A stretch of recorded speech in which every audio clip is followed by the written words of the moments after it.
देखिए, इस वक्त हम जहां मौजूद हैं वहां एक उभरता हुआ प्लेबैक सिंगर है। उसका नाम है दानिश हिलाल खान साहब। इसने कई फिल्मों में गाने गाए हैं और बहुत इनकी प्रतिभा को सराहा जा रहा है। हम इनसे जानना चाहते हैं कि ये तो इनका दिल्ली घराने से ताल्लुक़ रखते हैं तो मालूम है, लेकिन इनको ये शौक़ कैसे पड़ा और इन्होंने कौन कौन से प्रोग्राम किए हैं। क्योंकि ज़रूरी नहीं है कि सिंगर का बेटा सिंगर बने या जो भी डॉक्टर है डॉक्टर का बेटा डॉक्टर बने, लेकिन आज ये किसी तारुफ के मोहताज नहीं है। हम इनसे जानते हैं। दानिश साहब, सबसे पहले तो हमारे स्टूडियो में आपका स्वागत है और हमारे चैनल पे आपका स्वागत है। उसके बाद हम हमसे जानना चाहते हैं कि आपको ये शौक़ कैसे लगा और आपने कहाँ कहाँ गाया और ये फिल्मों तक कैसे कर सकते हैं। जी जी। तो सबसे पहले मैं शुक्रिया अदा करता हूँ रामेश भाई का, बहुत बहुत शुक्रिया।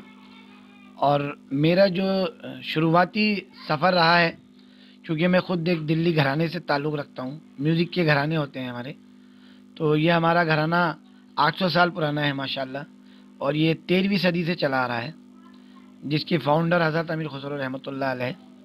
तो हम लोग उन्हीं के ख़ानदान से वाबस्ता हैं। और मेरा जो शौक़ रहा है वो अपने वालिद साहब को देख के मेरे अंदर काफ़ी बचपन से ही एक लगन थी कि उन्हीं की तरह मैं एक सिंगर बनूँ, आर्टिस्ट बनूँ। और मेरे जैसे सबसे बड़े भाई हैं वो ख़ुद गज़ल सिंगर हैं, उनसे छोटे भाई तबला प्लेयर हैं माशाल्लाह, उनसे छोटे वाले सितार बजाते हैं और मैं लास्ट में हूँ, सितार बजाता हूँ। तो बचपन से हमारा यही माहौल रहा है गाने बजाने का। तो मेरी ज़्यादातर शौक़ था कि मैं क्लासिकल आर्टिस्ट बनूँ। तो मैंने क्लासिकल सीखा अपने उस्ताद इकबाल अहमद ख़ान साहब, जो हमारे दिल्ली घराने के खलीफा थे। और उसके बाद मैंने क्लासिकल की ट्रेनिंग लेने के बाद सूफियाना कलाम मुझे बहुत पसंद थे, तो मैंने उन पे ज़्यादा तवज्जो करी। उसके बाद मैंने बहुत सारी रियलिटी शोज़ वगैरह किए, जैसे एक अपना जश्न बेगम अख्तर, ये उसका अवार्ड है। ये दिल्ली में जश्न बेगम अख्तर गज़ल का एक शो हुआ था दूरदर्शन पे, तो उसका मैं विनर रहा हूँ माशाल्लाह। और उसके बाद इंडियन आइडल में टॉप 10 में रहा, और कोक स्टूडियो सीज़न 6। और मेरी 3 फिल्में, अभी 2 फिल्में तो रिलीजिंग पे, एक रिलीज़ हो चुकी है, एक अभी आने वाली है, तनु वेट्स मनु 3। कौन सी हुई आपकी? मुआवजा जो मेरी मूवी है, पैसा ज़मीन का पैसा मुआवजा, वो रिलीज़ हो चुकी है, अभी रिलीजिंग पे है नवंबर दिसंबर में, तनु वेट्स मनु 3। और एक फिल्म अजय देवगन की और आ रही है जाल, उसका भी प्लेबैक सिंगिंग मैंने की है।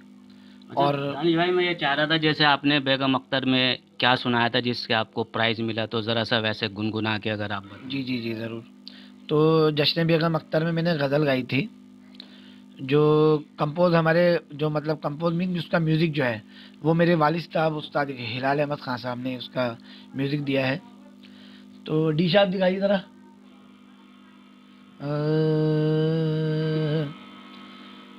आलम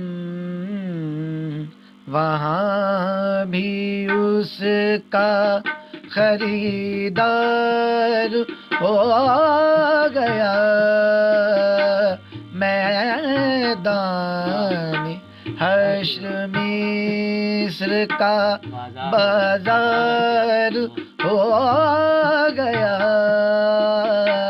आलम वहाँ भी उसका, मैं बैठ तो गया था कलेजे को थाम कर, मैं बैठ तो गया था कलेजे को थाम कर, उठना तुम्हारी बज़्म से दुश्वार हो गया, उठना तुम्हारी बज़्म से दुश्वार हो गया।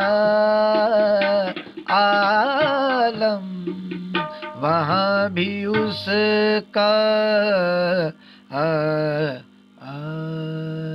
बहुत अच्छे, बहुत अच्छे, बहुत खूब। दानिश भाई, जिस स्पीड से आपने ये आज भी एनर्जी दिखाई है, तो आगे भी इंशाल्लाह चलती रहेगी। और आने वाली फिल्म आप जो अब नई प्रतिभा आ रही हैं, ख़ासकर दिल्ली घराने से या और घरानों से तो आते हैं, लेकिन आजकल डिजिटल ज़माना है, उसमें हर आदमी सिंगर बना हुआ है। तो उन लोगों से आप क्या कहना चाहेंगे कि मेहनत किस तरह से, क्योंकि आदमी गाए हुए गाने सुन लेता है, लेकिन जब उसको कोई चीज़ पकड़ाई जाती है तो वहाँ कर वो पैदल हो जाता है। जी जी जी। मैं तो यही कहूँगा जितने भी हमारे यंगस्टर्स हैं, सिंगर हैं अपकमिंग, कि हम लोग जो घरानेदार होते हैं, हम लोग बड़ी मेहनत करते हैं भाई। 10 साल की उम्र से हम लोग का रियाज शुरू हो जाता है। मेरे खुद बेटे अभी 3 साल का है, 10 साल का है, और ये मेरा भतीजा अभी खुद 11-12 साल का है। तो हम लोग स्टार्टिंग से उसमें एनर्जी लेवल उसका बढ़ाते हैं। और जो हमारा प्योरिटी है गाने की, जिसको शास्त्रीय संगीत जो हमारे देश की धरोहर है, वो अगर आप सीख लेंगे सरगम, उसके बाद हर फील्ड आपके लिए हाथ जोड़ के खड़ी हो जाती है। तो मेरा यही कहना रहेगा कि आप जितनी मेहनत करोगे उतनी ही तरक्की करोगे, उतने ही आगे बढ़ोगे। अच्छा दानिश भाई, कुछ और कहना चाहेंगे, कुछ और सुनाना चाहेंगे जैसे आप बता रहे थे? जी जी जी। तो जो मेरा अपना खुद का जो मेरा एक शौक है सूफियाना कलाम गाने का, तो आज चूंकि बसंत पंचमी का दिन है जी, तो उसी के ऊपर एक निजामुद्दीन औलिया का एक कलाम है बहुत प्यारा, वो मैं आपको सुनाता हूँ। बसंत के बोल हैं, 2 बोल हैं, वो सुनाता हूँ आपको।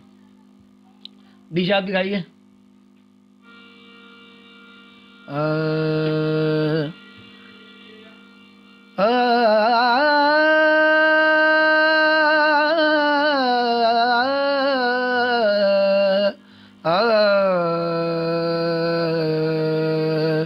आज बसंत मना ले सुहागन, आज बसंत मना ले, आज बसंत मना ले सुहागन, आज बसंत मना ले। अंजर मंजर कर पिया बोरी, अंजर मंजर कर पिया बोरी, लंबे लहर लगावे। अंजर मंजर कर पिया बोरी, अंजर मंजर कर पिया बोरी, लंबे लहर लगावे।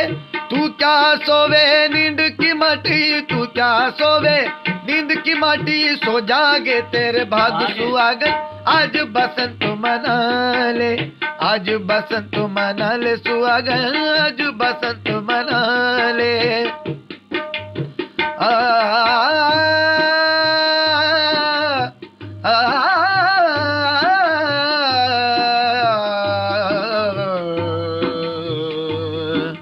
ऊंची नार के ऊंचे चितवन, ऊंची नार के ऊंचे चितवन, ऐसो दिए है मनाए।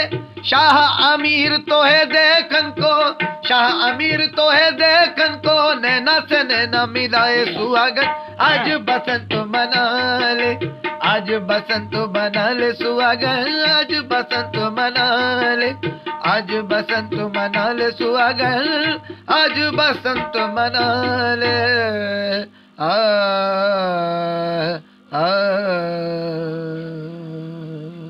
वाह, बहुत खूब, बहुत खूब। अब आप जैसे कह रहे थे कि हम शुरू से ही देखते हैं, छोटा बच्चा है और 10 तो छोटे बच्चे को बुलाएं आप, जी जरा सा उसको भी हम।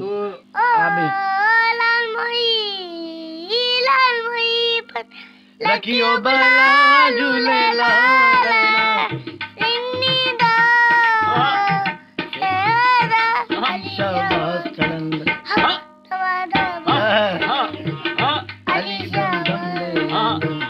अली शाहबाद कलंदर ओ लाल मई, ओ लाल मई, ओ लाल मई, ओ लाल मई, ओ लाल मई, ओ लाल मई।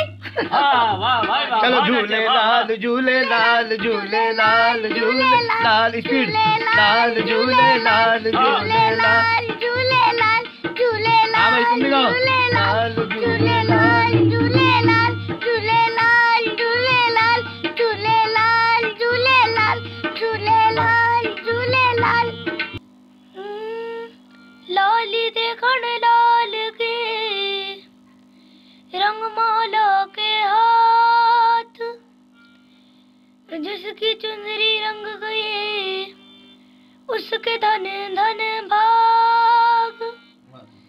हो लाल मोई पत रखिया बाला झूले लालन, सिंदड़ी लाल से बड़दाई सखी शाबाश दमादम मस्त कलंदर, अली दम दम दे अंदर, अली दा पहला नंबर। ओ लाल मुरी, ए लाल मुरी। बहुत अच्छे, लगाओ। क्या बात है।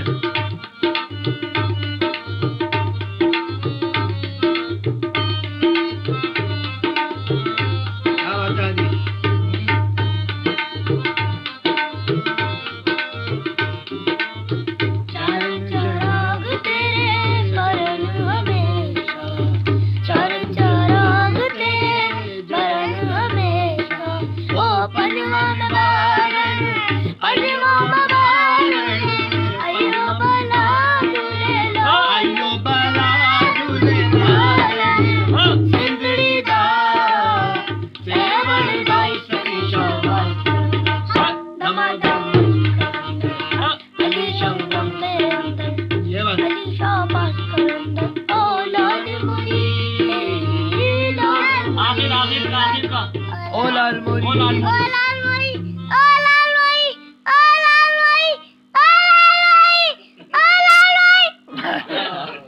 तो देखिए, आपने देखा कि इन्होंने बिल्कुल सही कहा है कि जो बच्चे होते हैं वो बच्चे ही घर से ही उनको लेके चलते हैं। बच्चे की क्या बिसात है आप देख सकते हैं। इसकी ज़्यादा से ज़्यादा उम्र 2 से 2.5 साल होगी, 2.5 साल, 3 साल का भी नहीं है। और इसके अभी से ये अंदाज है तो आगे क्या क्या अंदाज होंगे। जिस तरह से दानिश भाई ने अपने बाप का नाम रोशन किया, उनके नाम को लेके आगे चलें, ये भी अपने बाप दादा का नाम रोशन करेंगे। और बड़े बच्चे को भी देखा, लेकिन आप देख सकते हैं कि इन बच्चों में जो आज प्रतिभा है ये घर से ही होती है। बच्चे पे तबले पे बैठे हुआ था, वो 12 साल का है, ये 10 साल का, कीबोर्ड पर, तबले पे तो बड़े भाई बैठे हैं इनके। तो इन बच्चों को वाकई में जो मेहनत की जरूरत नहीं, तो घर से ही कहते हैं ना कि मछली के बच्चे को या बत्तख के बच्चे को तैरना नहीं सिखाया जाता, वो खुद ब खुद सीख जाते हैं। ऐसे में हमारे साथ एक एनजीओ से जुड़ी हुई शाहीन जी मौजूद हैं। हम इनसे जानना चाहते हैं, इन्होंने देखा, इन बच्चों की प्रतिभा को देखा, तो इनके बारे में कुछ कहना चाहेंगे? बिल्कुल, मुझे फ़ख्र होता है कि हम इस घराने से आज मिल पाए हैं। स्पेशली मैं, क्योंकि मैं ख़ुद पुरानी दिल्ली से हूँ और बहुत जगह जाने के बाद ये लगता था कि नहीं, शायद कुछ लोग ख़त्म होते जा रहे। जैसे इकबाल साहब का अभी कुछ वक्त पहले ही इंतकाल हुआ और वो मुझे अक्सर कहा करते थे कि शाहीन, पुरानी दिल्ली से हो, आया करो, सुना करो, समझो इन चीज़ों को। कॉर्पोरेट में काम करने के बाद और अपने मसरूफियात के बाद हमारी मुलाकात नहीं हो पाती, लेकिन शुक्रगुजार हूँ रामेश भाई के, नासिर भाई के और आप लोगों के कि आज ये वक्त मिला, सुनने को मिला। और आप लोग, जहाँ तक हम लोग अपने बच्चों के प्रोफेशन के, ज़िंदगी के बारे में इतना सोच रहे होते हैं कि क्या बनना है और कहाँ तक उनको लेके जाना है, पैसा कैसे कमाना है, एजुकेशन कहाँ से लेनी है, उन सब के साथ साथ आप लोग प्रायोरिटी ये दे रहे हैं कि जो हमारा घराना है माशाल्लाह वो आगे तक चले। आज लोगों को शायद बुल्ले शाह कलंदर साहब के बारे में मालूम ना हो, लेकिन एक 2.5 साल का बच्चा अगर उसको इतने शिद्दत से गा रहा है और रुक नहीं रहा, तो वो जाहिर बात है माँ बाप के वजह से है कि आप उन्हें क्या सिखा रहे हैं और क्या संस्कार दे रहे हैं। I am feeling very proud with you कि आपने इतना खूबसूरत अपने बच्चों को शिक्षा दी, सिखाया और वो घराने को आगे लेते हुए जा रहे हैं।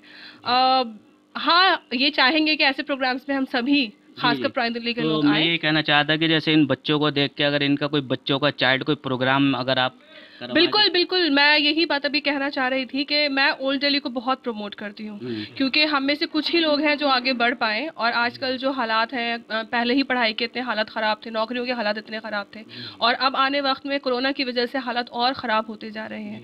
तो हम ये क्यों नहीं फ़ख्र महसूस करें कि ये हीरे जवाहरात हमारे पास अभी भी हैं। अंग्रेज़ जो थे वो कोहिनूर ले गए, बट हमने अपने कोहिनूर खुद यहाँ बनाए हैं, तो हम इनको क्यों ना प्रमोट करें। और इंशाल्लाह बहुत जल्द आप लोगों से डेट लेके और हम लोग मिलके एक बहुत अच्छा प्रोग्राम बनाते हैं और अपने बच्चों को हम प्रमोट करते हैं आगे ले जाके। क्यों हम लोग इंडियन आइडल वगैरह आप देखते होंगे, मैं खुद तिहाड़ से काफ़ी सालों से काम कर रही हूँ, तिहाड़ आइडल तक शुरू हो गया। बिल्कुल। और बहुत अच्छा उसका रिस्पॉन्स जा रहा है, हर साल वो हो रहा है। तो हम एक अपना ओल्ड दिल्ली का स्टार्ट करते हैं ना। बिल्कुल। इतने शाहकार हमारे पास है, हम उनको प्रमोट करते हैं। आजकल हमारे पास सोशल नेटवर्किंग साइट्स बहुत सारी हैं, हम खुद उस पर इतना एक्टिव है, तो why not we are doing it. बिल्कुल इंशाल्लाह बहुत जल्द रामेश भाई के साथ और आप सबके साथ मिलके हम इसी महीने फरवरी में ही स्टार्ट करते हैं आप लोगों के साथ। देखिए, ये मैडम ने बहुत अच्छा आश्वासन दिया है कि फरवरी में इंशाल्लाह इन बच्चों के बच्चे की प्रतिभा देख के कौन आदमी ऐसा होगा जो इसको देख नहीं पाएगा, और अगर एक दफ़ा ये चल निकल तो रुकने का नाम नहीं लेता।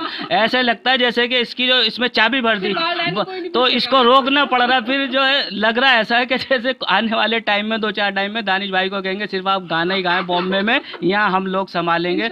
तो ये इंशाल्लाह ऐसी बात है। ये घराने ने बहुत नाम किया, बड़े नामवर लोग पैदा किए हैं और आगे आने वाले टैलेंट आपने देख लिए। हम चाहते हैं कि इनको आगे भी मौका दिया जाए। जैसे मैडम ने बताया कि तिहाड़ में भी काम करती हैं और एनजीओस के हैं, ये अलग अलग लोगों को प्रमोट करती हैं, खासकर लेडीज़ों को जो होती हैं जिनके घर घर के अपने सिलाई का, बुनाई, कुछ भी जो भी होता है ये उनके बारे में करती हैं और बहुत आगे काम करती हैं। और इसी तरह इन बच्चों के लिए भी एक प्रोग्राम पेश करेंगी, इस बात का इन्होंने वादा किया है। और आप देखते रहें कि ये बच्चे आगे क्या धमाल मचाएंगे। दिल्ली से एम रामेश।